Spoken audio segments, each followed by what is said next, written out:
All righty, give it a quick second to breathe, as the boss man Chad likes to say. Blah blah blah.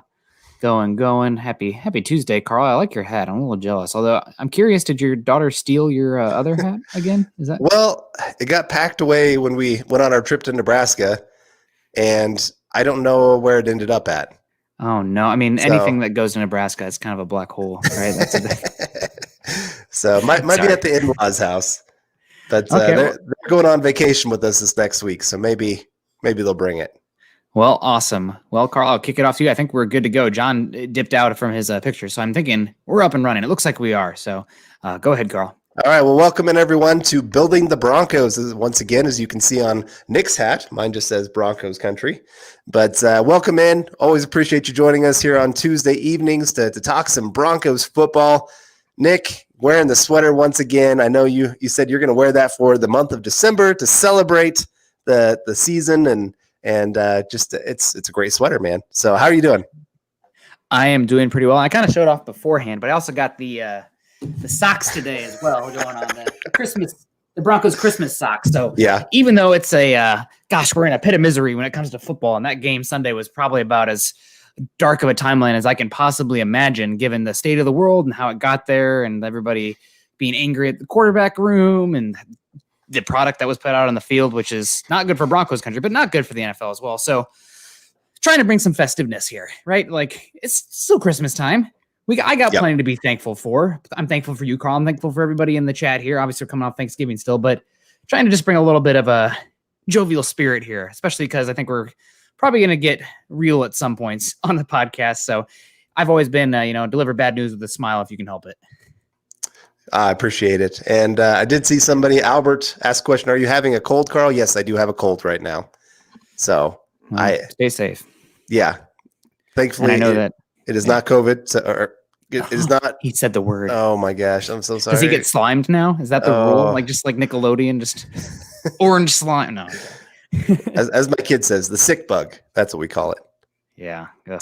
But anyway, I'm going to power through this. I got lots of medication in me. I'm good to go. And it's always good to talk to you. So it always brightens my day no matter how I'm feeling. And always good to talk with everyone in the chat as well, like you said. So, yeah, thank everyone. Thank you for everyone for joining us. We're going to have a fun show. Yeah, absolutely. So, obviously, we want to tell you that today's live stream is brought to you by sportsbetting.com. Broncos country gambling is now legal in the beautiful, great state of Colorado. And here's what makes sportsbetting.com a no-brainer for all sports fans. They have sharp odds and low juice. They have in-house bookmakers, which is great. They're not a third-party provider of odds, which means they have reduced juice and the best prices. They have hassle-free bonuses as well with a one-time rollover, which means that the bonus money is yours after you bet it just one time. Some other betting sites out there, sometimes you have to bet 5 to 30 times before you can get that money. So that's not true for sportsbetting.com. They also have 24/7 live customer support. Always a real person from the U.S. will answer your call, which is, very helpful. Here's the kicker as well. At sportsbetting.com/Mile High Huddle, you can get a 100% risk-free week of sports betting up to $1,000. Not just a one-time bet, but every single one of your bets you make on there. Play for a week, and if your losses exceed your winnings at the end of the week, sportsbetting.com/Mile High Huddle will cover you 100% of the difference up to $1,000 with a one-time rollover. So head on over to sports betting at www.sportsbetting.com/Mile High Huddle. Again, that's www.sportsbetting.com/Mile High Huddle and capitalize on a risk-free week of sports betting up to $1,000. Also, guys, make sure you find us on Twitter. I am Nick Kendell at Nick Kendell MHH. We also have Carl Dumler at Carl Dumler MHH. You can see that there on the screen, or if you're listening to us live, well, just visualize the screen. Also, if you're joining us today via YouTube, do us a huge favor, like, subscribe, and share. Also on Facebook, click those thumbs up. If we're on iTunes, leave us a rating and a comment. All those things can really help this show reach new people and can help us grow this brand. Can also help all the other shows on here. So if you're a bigger fan of the Huddle Up podcast, you're wrong. No, I'm just kidding. Or the Dove Valley Deep Divers or Mile High Insiders. If you like one of us, you can help all of us by, liking the content here. Also, don't miss our great in-season content over at milehighhuddle.com. Unfortunately, with the way the season's going right now, I'm guessing that content is probably going to start to reflect more so off-season content, the draft, free agency, coaching searches. Maybe the Broncos will be looking for a coach. That's something we might touch on a little bit here today. But all of that's over at Mile High Huddle, which is a part of Sports Illustrated and the Maven Coalition, and brought to you by Overtime Media. So, Carl, now that we got that all out of the way, I do want to say hello to the chat. I think we already had a super chat going even before we got in here. Based and Gase. All right, I absolutely love that picture. Gase, I mean, we make fun of Adam Gase, but he's about to be a very wealthy, unemployed person, and he can kind of go do what he wants. So really, we can make fun of him, but he's about to be living the dream. So is this a signal of an actual rebuild? If Fangio is out, I don't see Shermer staying too. Lincoln Riley time, end of the lock experiment, # Zach Wilson. So I'm guessing he is talking specifically about our header for today's show about Vic Fangio being on the hot seat. Apparently, according to many different sources, we'll definitely dig into that more. But there goes my mic or my headset. 1 second. Can you still hear me? Yep, you're good to go. Yeah, you good? There we go. We're good. This is okay. I'm just running in here. We're good. So is this a signal of an actual rebuild? I don't think as long as we don't have a new owner, there's not going to be a full-blown rebuild, and that's because John Elway is still in the house. I don't think rebuild is in his vocabulary.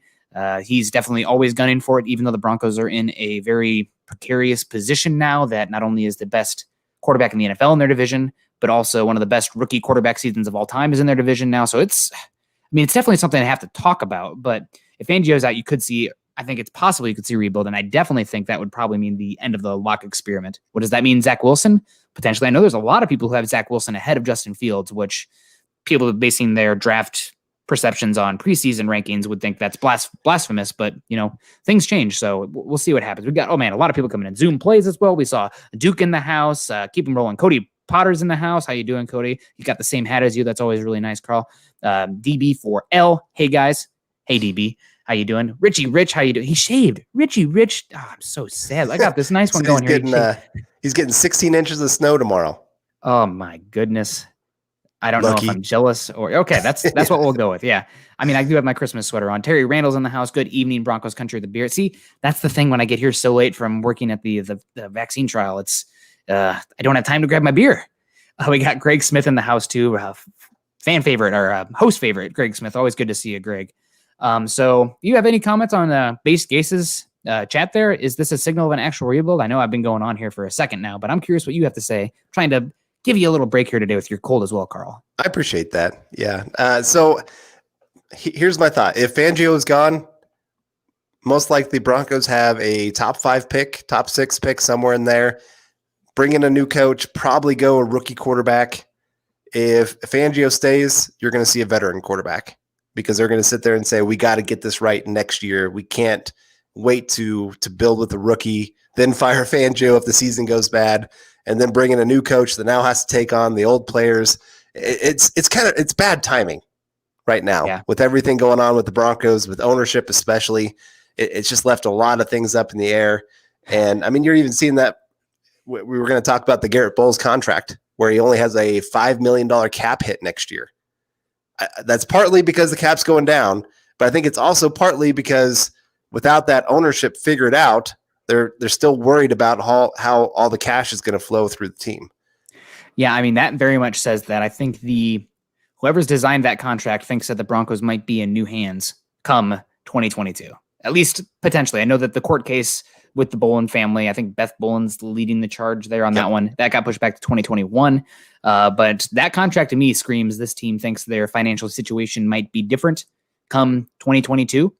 And that to me means potentially new ownership. So, and everything's coming. I know it's kind of a boring topic, but everything keeps coming back to this. The direction of the team, the fact that the Broncos had to go out there with Kendall Hinton this past week. If the Broncos had anybody it doesn't even have to be Pat Bolin's stature, but a notable owner, I'm not sure you see that happening. So everything just keeps circling back to this. And it stinks. It's for the nostalgia's sake for the Bolins. It's sad, but time to move on. Gosh, it's time to part ways probably.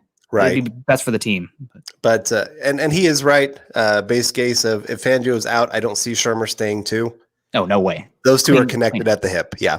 Now you probably see Munchak stay because he's wanted to stay in Denver because of family. And Kolar staying. All those guys were here. Well, Munchak wasn't here before, but Kolar was here. I think you might see even some of the other offensive staff that they really like. Yep. Azani's good. Yeah, He's a great coach. I love what he does. I've watched him at the Senior Bowl, was absolutely impressed with what he was bringing to the table. And so, yeah, I think you'll see some of that stay. About half the staff stay, half the staff go if Fangio's gone. But I do think some of those reports, the people I talk to that are connected to the Broncos, not just national news, seem to think Fangio is staying almost no matter what, unless something crazy happens and like they get blown out every game for the next 5 games and he loses the locker room. It does sound like Fangio is going to stay. And so like we could see Paul here with his super chat. He says, how hot do you think Fangio's seat is? A con of change for me, ownership not settled. Great sweater, my friend. Paul, always appreciate you checking in on the show. Thanks, I don't think it's as hot as people seem to think it is. Yeah, I mean, it's definitely in the conversation, and I think 2021 will be a make or break season, which is another, I think, probably a tick against Locke next year, because I don't think Fangio is going to want to go into next year with just Locke. I mean, whether it be a veteran coming in or it's more of a situation like the Titans had a couple years ago where they had Mariota and they brought in Tannehill. So not really a veteran, so to speak, but kind of some younger guys that kind of flamed out. Darnold's the guy who comes to mind in that type of situation. But I don't see Fangio being fired. And, you know, we were in the same spot last year saying, I don't see Rich Scangarello being moved on from, you know, but things can happen. There's still 5 more games. If this season completely falls apart, there's going to be conversations, but for continuity's sake, I think Fangio will be back. I think this was Elway's guy also, and Elway only has 1 year left on his contract, so he might ride or die next year with Fangio, and then kind of it might be a clean split both ways, Fangio and Elway, if it doesn't work out in 2021. And also, again, this Broncos team comes back to ownership, but they don't have much cash right now. I know they just paid Bolles, so they may be cleaned out right now, but without the lack of revenue from the actual games this season, they're going to be hurting. They are hurting. They're not a team that has these other financial means where they can kind of funnel money into the football team because they have an outside source of revenue. So if they're firing Fangio, they're not only paying 100% of his contract that is for the remainder of his deal, but also the new coach. So I don't know. It just all seems like things are pointing. Even the Broncos, really need to lose every game the rest of the season. As long as they're not getting absolutely blown out, I just think Fangio will be back. Yeah, I'm with you there. It's really hard to see it go any other direction. It just, like I said, the money side of things is going to be a big part of it. Money talks. Yeah. And when you are strapped for cash, you try to save every dollar you possibly can.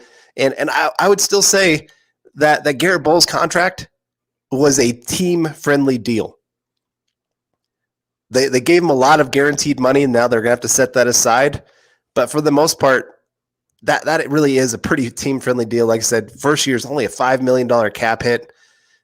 So it's not as bad as some out there might think if they are big Bulls fans, but I thought that was a lot lower than what I thought he was going to. I thought he was going to get 19-20 million a year kind of area. And so it sounds like he really wanted to stay in Denver and worked out well. And right now, John's reminding us that he is the 5th highest paid tackle, including right tackle, not just left tackle, right now in the NFL. And I was reading an article earlier that said, actually, if you look at the later years in his deal, there are some contracts out there. I can't remember whose they were, but there's a couple of them that their contracts get bigger than Bulls as we go throughout the years. And so even by next year, he's only going to be about the 7th or 8th highest paid tackle in football on a yearly basis. Which seems about right. I know that he's Pro Football Focus has him as the number 1 tackle in football right now, but like I wouldn't take him over a guy like Monty Stanley. I mean, just because the tape that we've seen so far, or I mean, there's Teron Armstead who's been really good. There's still a lot of good young tackles out there, but the fact that they have Bulls locked up, great. I don't even know how we got on this tangent here with Bulls. And also, guys, sorry if my internet freaked out there for a second, made me sound like Alvin and the Chipmunks. Next time that happens, let me know. I'll start singing some of the Alvin Christmas specials. I just want a hula hoop or whatever the heck the words are. But we got Mohammed Badri coming in. Sup, guys? We really appreciate you rocking the brand there too. Looks like he went over to the Huddle Up podcast merch store and found himself some nice gear there. So appreciate it. Maybe you're gonna have to send Carl a hat if he lost his. But it looks like Carl's frozen. Oh, Carl, hopefully it's me. Maybe I'm having internet issues here today. Nick went robot. Internet's still an issue. Well, guys, I do not know what to tell you about that. Hopefully it'll fix up a little bit here. But yeah, Carl, that's I don't know. Hopefully the internet's working. Well, here, let me talk for a little bit, see if yours gets caught up here for a second. And Duke is coming in here with the super chat. Appreciate that, Duke. Saying Fangio is a picture-perfect corporate coach. Man has zero balls, throws his team under a bus. Fangio is a heel of the WWF world and has no respect from fans. I would say this is the good and bad of Fangio. One, he is absolutely honest to a fault at times, where he flat out just says what's on his mind. If he is mad at a player, he doesn't hold back from that. There are a lot of coaches that do the coach speak. Fangio is not one of those guys. And so you could say that is a problem because, yes, there are times where he is making public some things that other teams keep pretty private. But at the same time, I do think there are certain players that really respect that he treats every player the same, whether you are a star or not. I mean, I remember him calling out Von Miller last year saying, hey, I think this guy can do more. And like pretty much challenging him, hey, go do more than what you've been doing. Go be a bigger leader for this team. And I thought Von Miller really rose to that kind of challenge, especially this offseason, working his tail off. Unfortunately, he got hurt, but you're still seeing him show up at the facility, work with the players, work with the young guys, all those kind of things. And so I think some players respond really well to this. Other players, yes, this can cause hurt feelings. So just kind of depending. He's old school, and you either love it or you hate it. I'm honestly in between. I don't care as long as the results are okay. And I feel like he's been dealt not the best hand, I guess. I mean, with how injured the Broncos defense is. Also, the fact that the Broncos have been throwing resource after resource on the offense, trying to get that figured out, which has been an issue for many years now, as everybody knows. Hopefully, I'm not sounding as much like a robot anymore. Otherwise, I'm gonna have to sing the Alvin and the Kamara Chipmunks. Yeah, he didn't impress me that much this week. Granted, they were playing pretty milquetoast football on the Saints side of things after they got the lead, but Can you blame them? But yeah, no, it'll be interesting to see what happens. I know that. We got an interesting comment here from Daniel Miller too. I know Mike Shanahan would take a hometown discount. I have been told he's the top choice the Broncos want. Well, I'm not sure who you've been told that from, but that would be very interesting. And Carl, that goes back to us saying maybe let's bring back Jake Plummer, maybe Jake Cutler again, just to go back to the old because this is not working right now. But we'll see what happens. Also, I am curious. We had Paul come in here with a good comment as well. Again, Paul, we appreciate you. FYI, court case delayed till July 12th, 2021 due to the bug going around, as Carl's daughter says. Fangio stays because money issues. If he stays, that could give Lock 21, especially if we pick at 15. Well, first, I'm going to answer that last one. I'd be pretty shocked if the Broncos picked at 15, given the schedule they have left. This is a team that's pretty darn injured. Bryce Callahan obviously suffering a foot injury. Will we see him again this year? I don't know, but that spells doom for the Broncos cornerback room, probably. I mean, hopefully we'll see Ojulari get some reps here, which is what we wanted in the Sang Baskin slot. But Callahan's been arguably the Broncos' best player this year, if not the second best. It's either him or Bolles, so losing him is going to stink. And the Broncos' last 5 games are tough. I mean, I can't think of a team, while the Chargers and the Panthers' records aren't great, I think they're better than their records. Both those teams are better than their records. Yep. And then also you have the Bills, who are pretty darn good. The Chiefs, who, I mean, don't need to say much more. And the Raiders, who pounded the Broncos last time. So granted, the Chargers and the Raiders got embarrassed last week. Not as much as the Broncos got embarrassed, but still. So we'll see what happens. But picking 15, I think you're more likely to see a top 10 pick for the Broncos.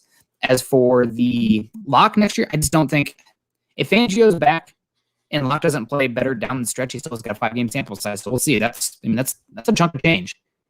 I think you're more likely to see a veteran come in or a Titan scenario with Mariota and Tannehill bringing in a young quarterback to compete. Yeah, I'm with you there. I mean, I had somebody ask me the question earlier this week. They messaged me and said, hey, who are some veteran quarterbacks the Broncos could be looking at? And I mean, Matthew Stafford, if you trade for him and only have to pay for his base salary, his contract looks great for the next 2 years. And he's still only 32, if I remember right. So you could get maybe 6 years out of the guy. And I mean, he's a great quarterback that's playing on a terrible team and a terrible franchise. Not saying that the Broncos are a great franchise to come to right now with all the issues that they have. But that could be an option. I mean, of course, you got Sam Darnold is another choice that a lot of people have been throwing out there that the Broncos are really interested in. But it does. It kind of depends on what direction they do go with some of this offseason. If the ownership thing gets figured out quickly, you can expect that an owner is going to want to invest in a rookie quarterback and kind of put their stamp on the franchise pretty quick. And it might mean that that John Elway and some of them are gone pretty quick of wanting to get their own people in the building. Part of why I don't see Shanahan coming back is because of Joe Ellis. Those two have a terrible relationship. That's part of why Kyle Shanahan was not hired, was pretty much Joe Ellis put his fist down and said, no, he's not being hired. There's something there. I'm not sure what happened in that relationship, but they wanted nothing to do with the Shanahan family. So if Joe Ellis is in the building, I can't see Mike Shanahan being in the building. Yeah, nope, I definitely agree with you there. And gosh, hopefully my internet is getting a little better. Oh, I'm getting thumbs up from John now, so I don't know what's going on, guys. It's been some issues. Oh, Duke saying no Stafford. Well, I hate to say it, but guys, those are the type of options you are looking at if the quarterback room is not locked. I mean, you might be able to see a young rookie quarterback, but I just don't think that's the direction they're going to go. I think it's much more likely you're going to see a veteran quarterback or a young quarterback that didn't stick on that first team. Winston and Darnold come to mind. And then you see them use that early pick on a more instant impact player because that gives them the best chance in 2021. It might not be the best for them long term because obviously quarterback is king. And if they take it's kind of like the Bradley Chubb versus quarterback option that whatever year that was, 2018 draft. Yep, 2018. So you obviously in hindsight, probably Josh Allen's the way to go. But you had people fighting for their jobs, doing with the safer guy in Bradley Chubb. And, you can say what you want about that in hindsight, but Bradley Chubb's worked out pretty well. And I just think that you're more likely to get instant impact that first year, and those guys are going to save their jobs. If you have a Josh Allen kind of situation next year, guys are fired. I mean, guys, it's over. So I don't know if they're going to go that direction. I'm not giving up on Locke. Locke's best games so far this year are league average, and they're madly inconsistent. You got the Patriots game, and you got the Dolphins game. Those were league average, and the Broncos have weapons around him. The offensive line isn't the worst in the NFL. At some point, you just got to stop making excuses for the guy. Yep. I mean, I'm a Locke fan, but you got to stop making excuses for him. He's got to play better. He's got to overcome adversity. That's the position. Well, that's Hello Bruh coming in here saying, why give up so fast on Locke? We're not giving up on Locke. It's more of if he continues down the same path, how can you go into 2021 feeling good about the quarterback situation for the Broncos? And at that point, it's just kind of that definition of insanity, trying to do the same thing over and over again, expecting different results. It doesn't usually work out well. Now, every once in a while, things begin to all of a sudden change, kind of like a Garett Bolles all of a sudden starts getting some things. But the quarterback position is the make or break of the NFL. I mean, Noah Fant, when he was talking about the Broncos not getting a starting or a quality quarterback this last week, he said, how can you not have us have the most important position on the field? And because, it's completely right. Quarterback makes the difference. Chiefs are a good team without Patrick Mahomes. They are a top-tier team with Patrick Mahomes. That's the difference. I mean, Peyton Manning played on a lot of bad teams. You got a great quarterback, all of a sudden you've become a Super Bowl contender every single year. Duke coming in here. Cody, Jim Harbaugh is exactly what Denver needs.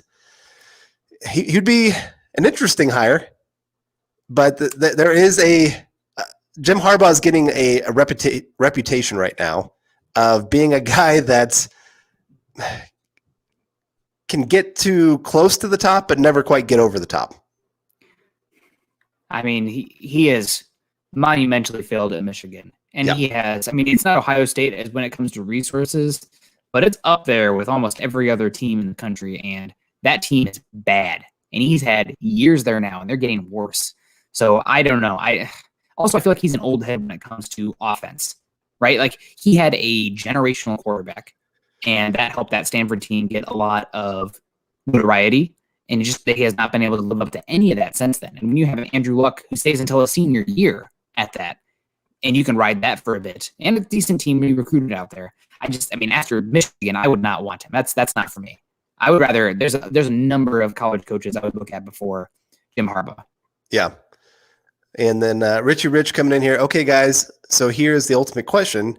If you're saying a top quarterback floats all boats, simply trade for number one and Lawrence. Well, that'd be nice. It's just hard to see why the Jets would give up that pick. They wouldn't. But there's at some point, though, they would have to, right? Like, if let's say the Broncos gave up 10 ones and 5 twos, right? Like, it'd be like, oh, man, like, I'd have to consider that. But, like, nobody's doing that, right? Especially for a quarterback you don't even know.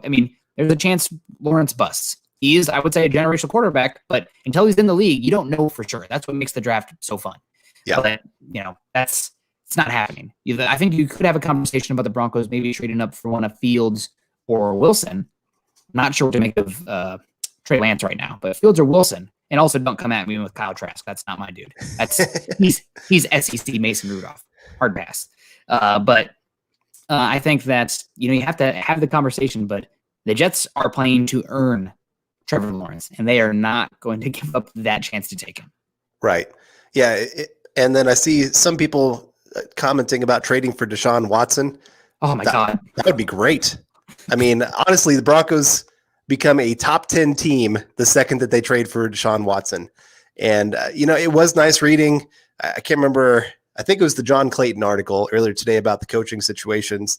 And he ranked the Broncos number 2. In big part, not because they have a great quarterback or anything like that, but because they have a lot of pieces around a quarterback to have success. You bring in Deshaun Watson with the weapons that the Broncos have when you get all the injured players back next season. Yeah, Broncos become competitive real quick. That would be great. Even with his contract. Now, right now, there's not much reason for Houston to trade him other than they do need draft picks and they do need some cap space, I guess you could say. But once you find a quarterback, you do everything possible to hold on to him. Yeah, and also because Watson's still relatively young, they have a decade to get it right. Right. Once you got that quarterback set, now everything else around it is kind of reset and reshuffled. But you kind of see it in waves, too. It's like Aaron Rodgers, too. The Packers have been kind of up and down, but they can just reshuffle the deck year after year and kind of figure out what's going on with outside of the quarterback position because they have the guy. So even though the Texans right now look abysmal surrounding Deshaun Watson, they have 10 years to try to get it right. And that's the big, the Texans are literally the anti-Broncos, right? Yeah. They are just, the talent on defense is bad. Outside of Will Fuller and Laremy Tunsil, I am not impressed with almost anything on their offense as far as when it comes to players. There are a few guys here and there. Zach Cunningham, I like a fair amount on defense, etc. But they have the quarterback position. And it's the opposite of the Broncos. Drew Lock, you can make excuses for him. He's not been good this year. He's had 2 games where he's played league average. And games also where he hasn't played or been injured or, this last week. But the Broncos have weapons. They have an offensive line that everybody should be back next year. And they have a bunch of guys in defense coming back. And they have picks coming up. So, and cap. Granted, doesn't mean they can spend it because there's a difference between having cash on hand and having cap space. Everybody drink. That's something we talk about weekly, it feels like. But still, what would you give up for Deshaun Watson? For real, what would you give up? I'd give up the next 2 first-round picks and probably a mid-round pick. I would give up 4 first-round picks and probably 2 twos. Okay. I'm just thinking with his contract, it takes it down a little bit in value. I don't even care. And also, a lot of it was signing bonus. It's not going to carry over. That's true. That's a good point. Yeah, I would give up a lot. It isn't, but that would be the dream because he is an NFL caliber quarterback, top 10 guy that can do anything and everything that you could ever want. And again, a decade. Yeah, he's one of the few guys where you'd think. I think if I had Deshaun Watson, I have a chance every single time I go up against Patrick Mahomes. Yep. Patrick Mahomes is a better quarterback, but if I have just a slightly better team with Deshaun Watson, I have a chance. And the Broncos, proof's in the pudding, folks. Watch the Broncos versus Chiefs. It has not been close. Yep. So we got DW coming in here. DW, I'm going to read out your whole thing because thank you very much. 96734, maybe an area code. I don't know. We'll find you, DW. If Fangio is let go, Elway and Ellis to blame. If nothing else, this defense is studly in spite of injuries, and Fangio is the reason. It was a mistake to change coordinators on a rookie quarterback. A team needs consistency, a consistent message. See Steelers. Yeah, I mean, also to be fair to the Steelers and Mike Tomlin, granted, Mike Tomlin's been great. He came to a team that had a Hall of Fame quarterback on it. So that consistency is huge. I mean, you can talk about coaching consistency all you want. I'm a Hawkeye fan. I mean, they've had the same head coach since 2002. I don't even remember when Kirk Ferentz came. I mean, they've only had two coaches since like 81 or something. Like, it's been crazy. So consistency is good. And I'm a proponent of keeping Fangio one more season. But, sometimes there are other forces at bay. And also, this might be Elway's last chance. So we'll see what happens. Yeah. No, I'm with you. And he is right that Fangio pretty much is like Elway's project, I guess you could say. Like this was Elway's pick. This was Elway's guy, and he's given Fangio more freedom than any other coach that he's had, other than maybe Kubiak. And so if it all fails, that it falls on Elway and Ellis in that situation. I mean, you could talk also about not getting Kyle Shanahan, even though his teams have really struggled outside of one season. But I don't know. There are a lot of reasons for this season and what's happened. Everyone talks about Kyle Shanahan, but the Broncos didn't even interview Sean McVay, who's been better. So yeah, I'll just say that. And the changing coordinators part, I don't know. It's hard to tell how much better would they have been this year on offense if they kept the same guy? Because Locke has regressed. Now, some of that could be because of changing systems and things like that. And I think also when they were making that choice, obviously they didn't know everything that would happen in the world. Yeah. That's the hindsight part of it. Is it's nice to be able to say now, but really, yeah, when they made that kind of decision back in January, nothing was going on back then. They thought they were going to have a regular offseason, regular everything. And now we're where we're at. And so I think you have to factor that in a little bit, that it's easier to have some hindsight. It's kind of like the whole right tackle position. They didn't know Juwan James was going to opt out of the season. You kind of went into the season thinking you're going to have this guy for this year. And so then they were kind of left scrambling, trying to figure it all out. Yeah. And also there's something to be said about if you're going to go down with your guys. Right, this is Vic Fangio. How many years did he plot around the league, and finally got a chance at a head coach after being a linebacker coach, great defensive coordinator? I mean, just around the league. And he had a guy where Pat Shurmur, he really respected. He likes his work, buddy of his, and he has a chance to get him. That's Vic Fangio saying, if this isn't going to work out for me, I'm not going to leave anything up to a decision that I didn't make myself. So right. It's not really Rich Skingrow's fault. It's Fangio saying, this is my dude. If I'm going down, at least I made the decision, so yeah. That's probably what it is. And I think it's also, I think it was Mike Shanahan. I don't remember the defensive coordinator, but Bolin said, we're going to fire this guy. And Shanahan said, if you do, I'm gone. And that was the end. That was the end of Shanahan. It might have even been Don Martindale, who's another defensive coordinator for the Baltimore, has been really good there, but I think that's who it was. Yeah. But I think that's kind of the scenarios here. So I think you'll see Shurmur back. I think obviously the down until back. The guy who's on the chopping block is obviously the special teams coach, Todd McMahon, who's deserves to be on the chopping block for sure. But we'll see. We got Cody Potter coming in now. And guys, you haven't been complaining about my robot talk anymore. So hopefully it's gotten a little better, a little festive holiday robot on your end. Cody Potter coming in. Is Fangio a bad head coach, or is he just really unlucky? Last year had a few injuries to top players, plus a few wins taken away from him. 2020 had injuries, plus the entire offseason gone. Not good for a young offense. I mean, those are all very true, but also it all comes back to quarterback. It really does. I mean, if you had an average NFL average quarterback, you're probably an NFL average team, if not a little better, because the defense that he's had, I mean, the Broncos have weapons. It's not like they're totally barren of weapons. Even with Cortland Sutton being out, they have guys to get the ball to and do things. So team can go as far as the quarterback. I would say that Locke can't be the guy, but right now he's not the guy. Yeah. I would say it's been a little mix of both. Fangio has not been perfect. No. He has made plenty of mistakes along the way, sometimes in his interviews, sometimes with his on-field decisions. Now, when he calls a defense, I think he's been one of the best at calling a defense, especially with, again, all the injuries that they've had, to have them still be a very competent defense at week in, week out. Last week was just kind of, you got to throw last week out, really, when you're looking at everything. But yeah, he's made some mistakes along the way, but at the same time, yes, injuries. I mean, your starting quarterback, how many injuries has Locke had now? 3 or 4? I think 3. Yeah. So that's hurt. Obviously, Von Miller going down, Bradley Chubb last year. Callahan has been in and out of the lineup. Boye as well. Lost Kelce right off the bat after you traded for him. Shelby Harris getting sick.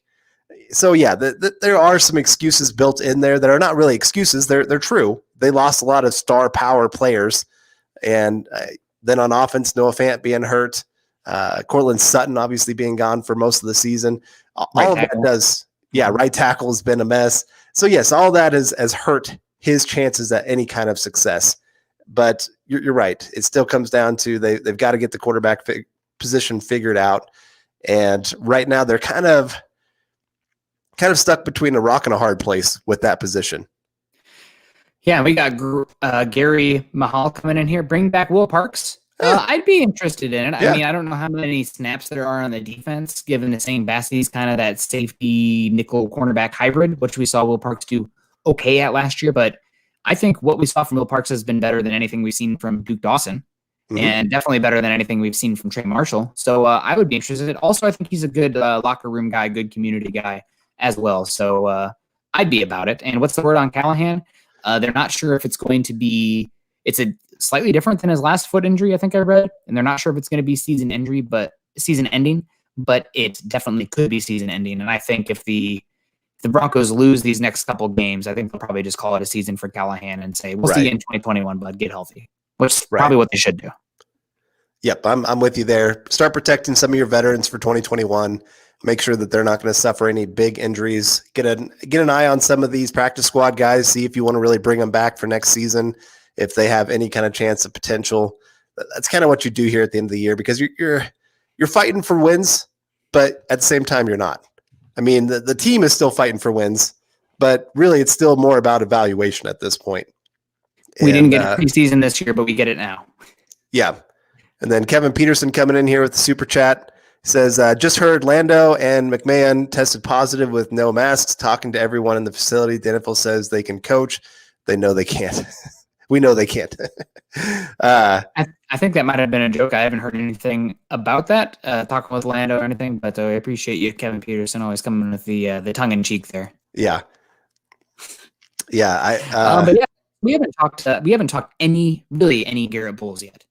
We touched around it, but last Saturday, with all the news coming down in the quarterback situation, I really want to dive into Garett Bolles' 2020 season, because we've been talking some despair so far, and I'm wearing my Christmas stuff. Honestly, gosh, I think I have a Broncos Christmas hat somewhere. I need to find that too. But that's a Santa hat. But we want to talk some positives. Garett Bolles, right now, he's been Pro Football Focus. Pro Bowls, like that. Here we go, Chase Wilner coming in there. The Broncos' best player on offense this season, far and away.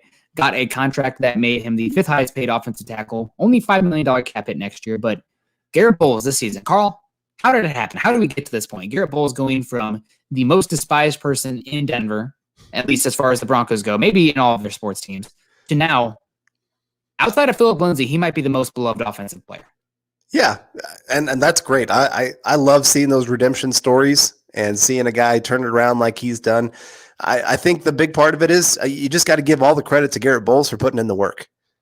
I think maybe give 10% of credit to Munchak for figuring out how to communicate with this kid and to get him to figure out how important technique is.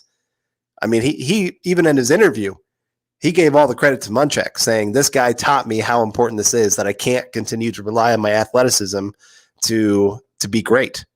Because in college, yeah, you can get away with that.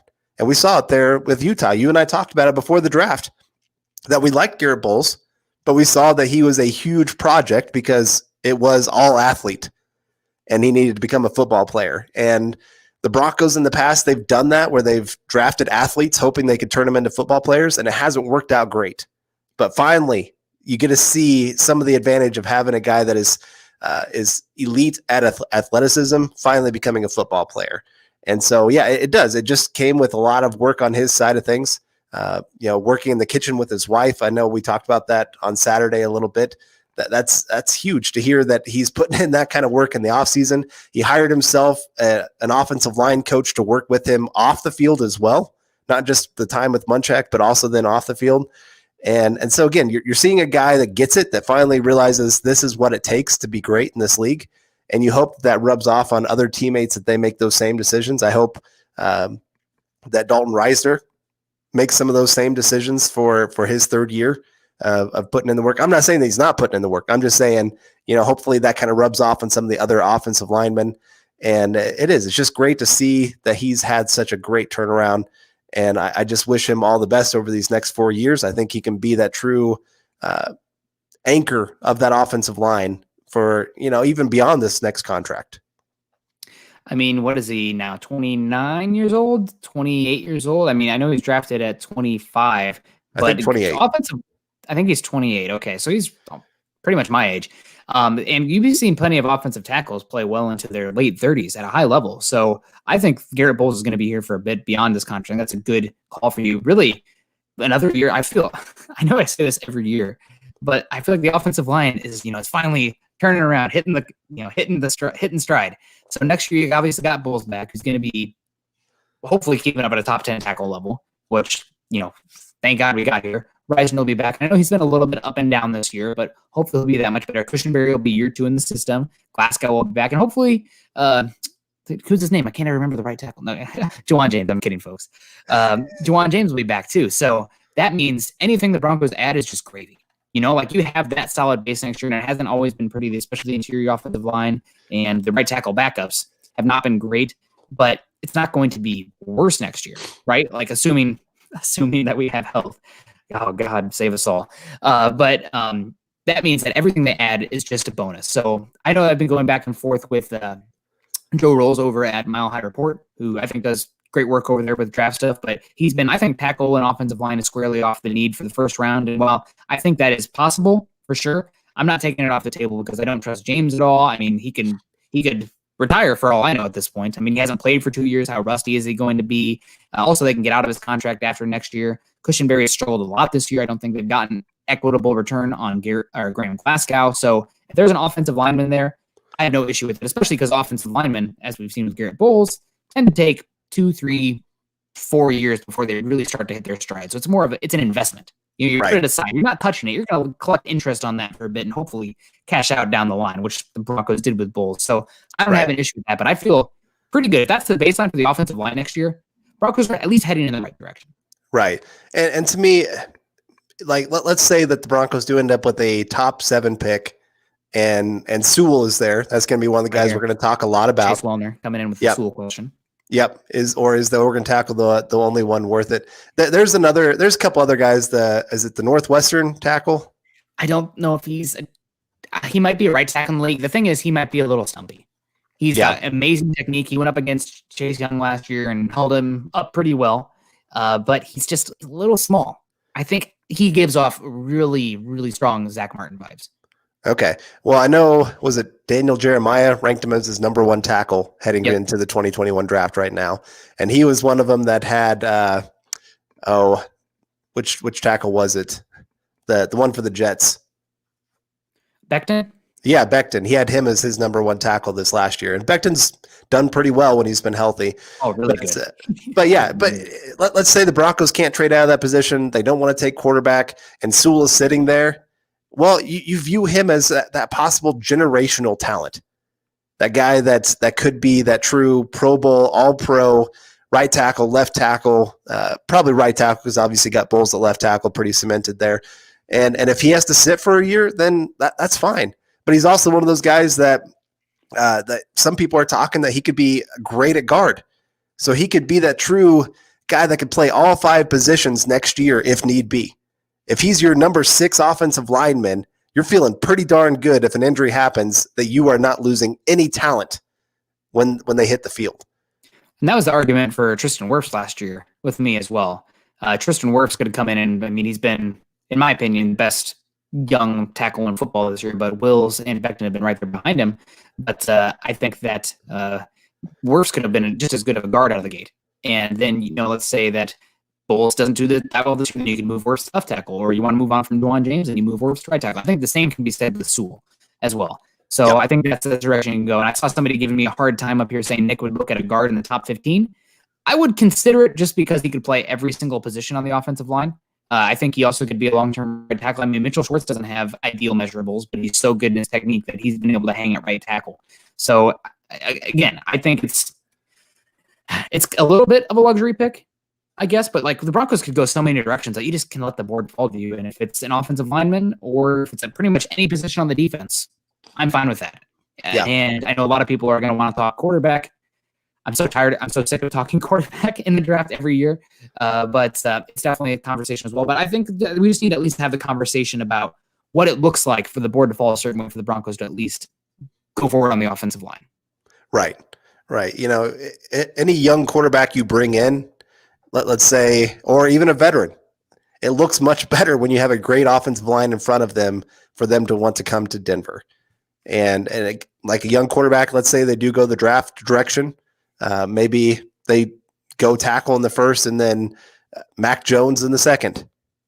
I know that's not what's going to get too many people all that excited, but you feel pretty good that he's got great protection in front of him. If you say take Sewell in the first and you got those bookend tackles for the next 4 years. And yeah, really. I mean, well, I'm just saying for sure for the next 4 years because of contracts. But you could probably have them for the next decade. And that just makes a young quarterback feel so much better when they don't have to worry about their blind side or a guy coming around the edge and just have to worry about keeping their eyes in front of them, watching the guys on the interior. And even there, the Broncos are going to be set for next year. So those guys get to grow together. You expect that there's going to be something a little bit better for next season. So yeah, all of that is a reason why tackle is not off the board right off the bat. Like I said, it's not the most needed position, but it's still one of those. If you get a guy that you think can be generational, you take it. Yeah, especially a position of value, right? Like tackle. And you know what? Let's say the Broncos take a tackle. Let's say it's not even Sewell. Let's say they trade back or they end up picking in the 20 range and they take that tackle from USC, who's been getting a lot of hype right now. Victor, he's got a hyphenated last name. It's name's giving me right now. Dylan Raduns for North Dakota State. But guys who kind of need a year of development probably in the league before you really see them. And let's say that Dwan James plays great. Now you have another tackle that you're like, oh, okay, what do I do with him? That's a good problem. You know how many teams would kill to have that third tackle and how likely you're going to need that third tackle. So again, maybe it's not the best immediate return for 2020, but I don't look at draft picks as immediate returns. I look at them over the entire duration of their contract. Right. And looking at Dwan James, who I don't trust as much as I could toss him, how could you not say tackle at least needs to be, if the board falls the right way, you have to at least consider it. You have to at least consider it. There's just too much value. So, but I really think odds are, it's not quarterback. It's got to be defense, right? Like the offense tackle, like board falls the right way. Yes. It feels like defense, especially picking in the top 10. Probably defense. Right. Well, I mean, you think about the Broncos have had 2 top 10 picks since Elway got there. Both of them pass rushers, both of them defense. And I wish there was an interior defensive line that was worth it this year. I don't see a guy. There's not a dude this year. There's not a defensive tackle dude. But edge rushers look pretty darn good. So you might see the Broncos go in that direction. Even, I mean, Von Miller's contract is big. I don't know what's going to end up happening with that. I saw Kenneth Booker had a super chat. Do any D players leave next year for a big payday? Appreciate the super chat there, Kenneth. And I mean, Shelby Harris might be one that leaves. It's up a little ways. I kept it saved here so that we could get to the question for sure. I don't see Kenneth's super chat. I would pull it up. Otherwise, I bet you Buana's looking for it right now. Okay. But sorry, Kenneth, I don't see it I don't see it on here. Okay. Well, I got it, and I can't click on it, unfortunately. Carl, you figure that. I know. I should be back for live on some other things that can allow me to get back into this as a host. Yeah, admin. So I'll take that. But anyway, any defensive players? Yeah, Shelby Harris is one that you could see. The Broncos might have lucked out a little bit with him getting sick and missing so many games that maybe it's hurt his value a little bit. That makes me sick even saying that. I know. I agree. I do agree. I'm just saying that his loss could be the Broncos' reward. And I hate you're right. It's terrible to say, but it could go that direction. Yeah. I do think the Broncos are going to work pretty hard to keep their safety tandem together. I think Simmons probably going to get tagged or signed to a long-term deal. That's the way it seems like it's going in right now, especially after getting Bolles signed. It sounds like it really opens things up for keeping Simmons next year, which I didn't think was going to be possible earlier. And then aside, folks, Elways and the Broncos can't sign Simmons right now because he has to play through this tag. So I know a lot of people upset. Oh, here we go. Man, look at John figuring this out. Do any D players leave next? Kenneth, you get the full screen for this one. You're big time with the number 2 Lindsay jersey on there. But the one that we have not really talked about, and I guess is kind of outside the scope of that exact question, but Von Miller, right? Like that's the one that I'm not sure about. I'm as big of a Von Miller fan as I know. Love the dude. I mean, got Von Miller. I sleep in Von Miller pajamas. That's that kind of thing. But with the cap hit that he has, the age that he's at, where the Broncos are at contending, and the cap that maybe they want to use to pay Justin Simmons or to retain Shelby Harris, who are younger, it does seem like at least we need to entertain the conversation. I know the chat last time we did this, we went down this rabbit hole. They got very irritated at us because, I mean, it's Von Miller. It's freaking Von Miller. But, like, the conversation needs to be had that he could be moved on from due to financial ramifications next year. So that's one that I hate it, but it's a possibility. I'm with you there. And Kevin Peterson coming in. Can we plug in Kendell Hinton to cover Kelce this week in primetime? Schefter reported Josie Jewell sneezed twice today. Uh-oh. Sneezing is not a symptom of the bug going around. So I think he should be fine. Although it is a way to spread, but it's not actually a symptom. So the more you know. There you go. Well, at this point, the Broncos might as well try anything and everything because whatever they've been trying to do to stop Kelce has not worked.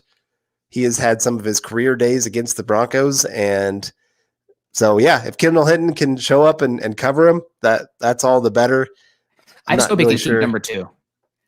Like, let him play wide receiver, but keep wearing the number 2. NFL receivers should be able to wear single digits. They just look so much better. Yeah. It's the best. I mean, I think it was, I cannot remember who it was. Calvin Johnson, did he wear number 2 in college? I can't remember. He was drafted number 2, but either way, it looks the best. I see a lot of people now saying have to trade Von Miller while he still has value. I just don't know what kind of trade they're going to get. His cap is still so big. He's like one of those players where the cap is so inflated and coming off the injury that I don't know how many teams are going to actually look to obtain him for his actual contract, especially when they probably think the Broncos would move on from him. So I think a restructure is more likely than a trade. Right. And that's what a couple people here, pay cut on Von part.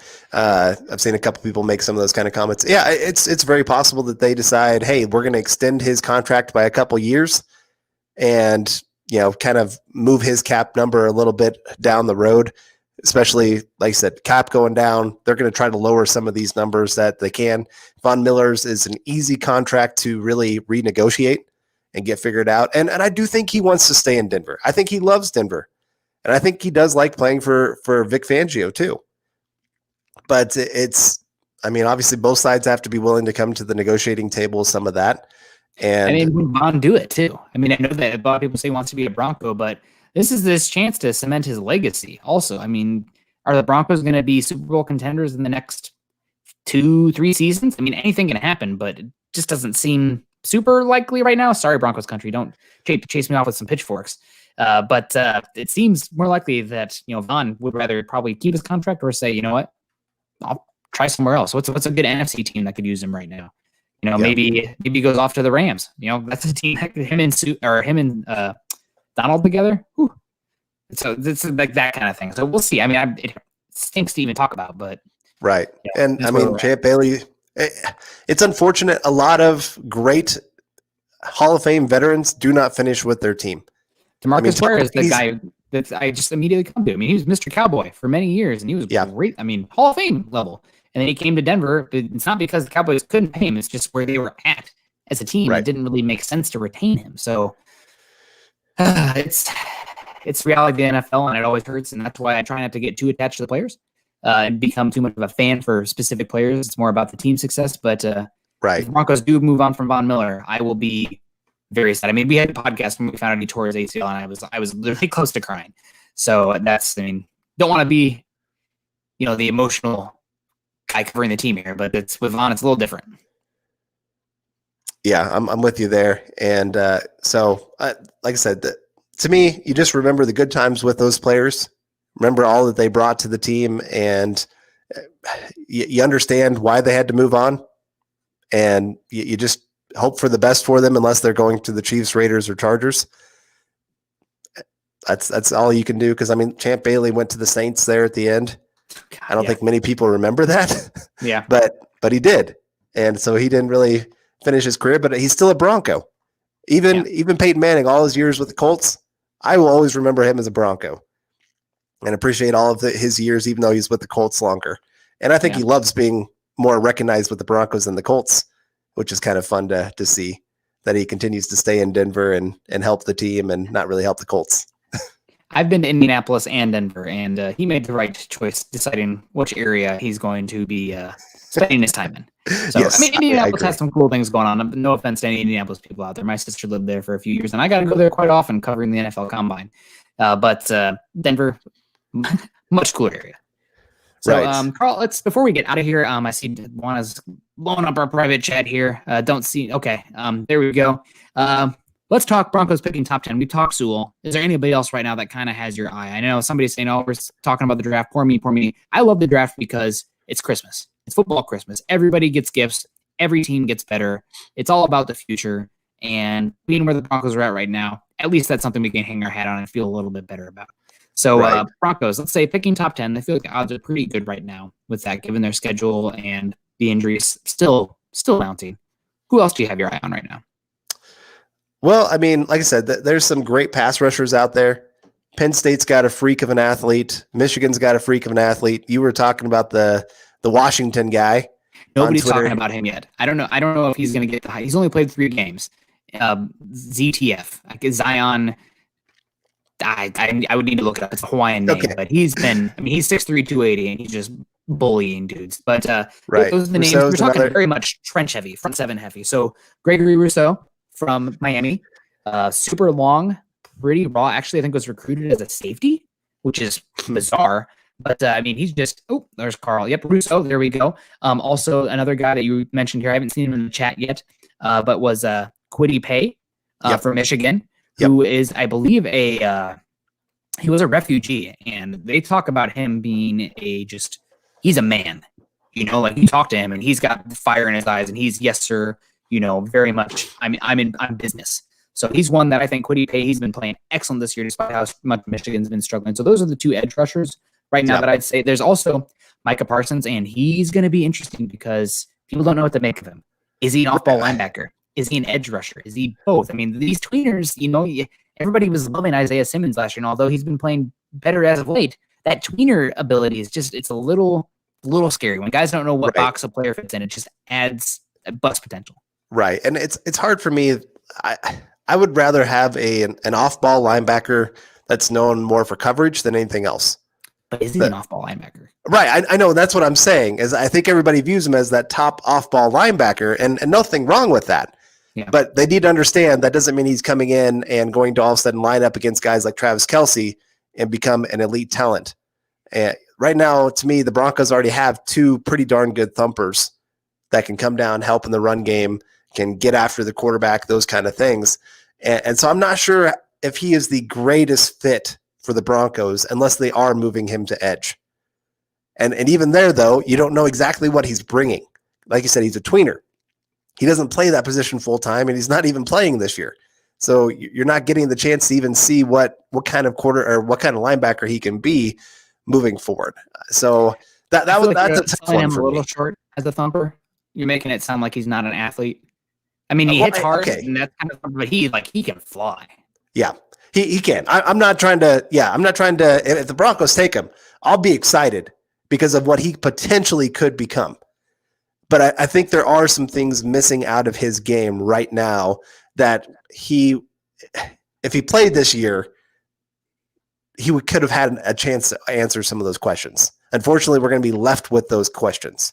And if I'm taking a guy in the top 10, it's hard for me to take a guy with that many questions. Again, he's got all the potential in the world to be one of the greatest athletes and stars in football on the defensive side of the football. But, I mean, we were saying the same thing about Isaiah Simmons last year, too. It's just a matter of if he's used right and if he goes into the right system. But in this scheme for Fangio, this is assuming Fangio is still here, that he does like his edge rushers to stand up a little bit more and to drop in coverage as need be. Yep. So having that versatility for a traditional 4-3-3-4, maybe it's not what you want, but maybe for this scheme where there's a little bit more in the coverage side from the edge rushers, maybe that's a positive. Yeah. I mean, I'm just, again, I really do like Micah Parsons. I'm not all in on him. Honestly, the guy that I have circled is, we've seen people talk in the chat now, but we haven't even talked about the position. We'll do it for a second, but Caleb Fairley is my guy. I love me some Caleb Fairley, but any dudes who are that long that can move as smooth as he can, sign me up. I know that Patrick Surtain's the safer player. He's got more of a pedigree. He didn't opt out this season. I think Fairley also has an injury concern on the back end, but man, the way Fairley moves, he really, really reminds me of Marshawn Lattimore. You know how much I love Marshawn Lattimore. Right. Yes. Marshawn Lattimore was my dude. Yes, he was.